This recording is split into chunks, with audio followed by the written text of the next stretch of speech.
Hey guys, what's going on? So I talk a lot about how we need to create environments and put ourselves in positions to be able to feel certain things, right? Especially when it comes to specific breakdowns that we're having in our throwing mechanics, our pitching motion, or even just, a throw in general.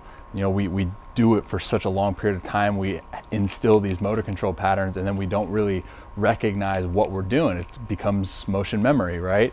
So for guys that have that inefficient motion memory, now, like I said, we're trying to put them into positions to now feel the correct thing. So a typical breakdown that I see a lot of times with guys that lack, potential power output is talking about how they either have late hip rotation, right? So their hips aren't rotating on time, which allows that trunk to kind of prematurely rotate, and then they don't really create that separation, right? So something that I'm going to show you as far as a drill progression today is a very simple banded forward throw, but again, just trying to create efficient feelings and feedback. So for a forward throw like this, what I'm going to be showing you is I'm presetting my hip angle, right? So when we come down to front foot strike, those hips are, in a good rotated position, but our trunk needs to be counter rotated. Now,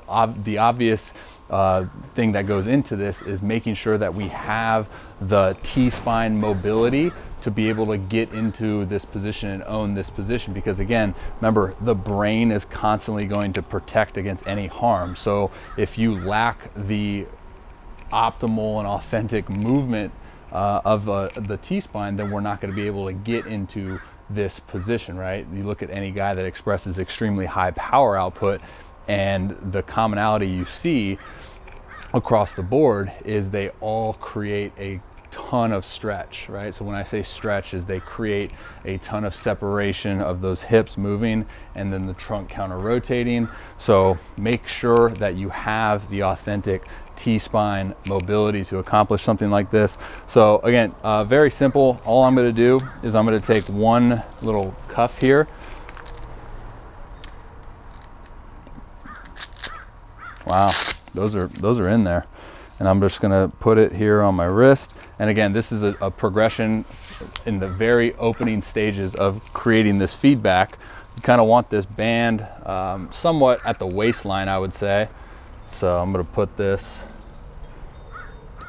right about here. Okay. So again, I'm just going to use one band, and it's a very just simple forward throw. But again, trying to create the feeling of coming down, having those hips rotate. Now we're landing. Okay. Now don't overcomplicate the positions of, oh, where should my foot position be? Or where should this foot position be? Where should my head be? All we're trying to do is create the motor control of efficient separation and then going into your throw. So obviously the resistance is going to be dependent upon the individual.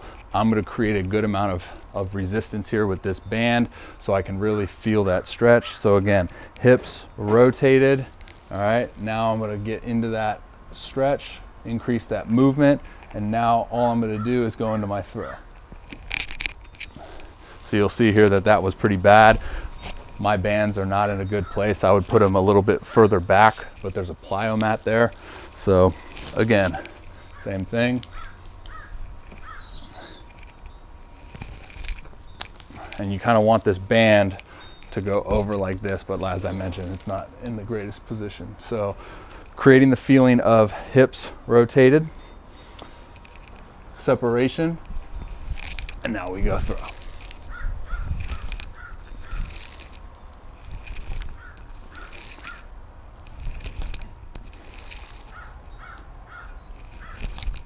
Okay, so again, very simple, very basic. Don't overcomplicate it. The only type of feedback that you're trying to get is that stretch. Okay, so once you can put yourself in those preset positions, then we can ingrain those movement patterns. And so when we do get to the point where we're throwing a baseball and we're advancing in our drill progressions, we can then have an identification of what to feel when you know that separation is occurring. Cool, that's all I got for you. Enjoy.